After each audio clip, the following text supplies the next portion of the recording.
Abend mal Frühstück, weil du mal da und মায়ের পায়ে ব্যথা তো মা ওর কাছে এসেছে aus habe ich aus hier. তাই ও আজকে মা হয়ে গেছে আর আমাকে সাবান শ্যাম্পু দিয়ে স্নান করিয়ে দিয়েছে তাই তো তারপর এখন মাথা পুছিয়ে দিচ্ছে তাই তো তাটা হাম্পি দিয়ে দাও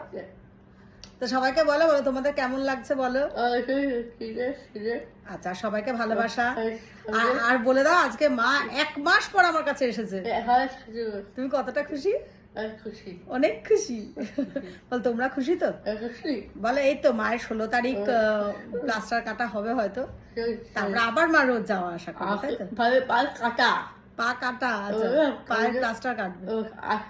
তারপর রোজ যাবে আসবে তখন রীতিশা অনেক ভালো ভালো ভিডিও দিতে পারবে তাই তো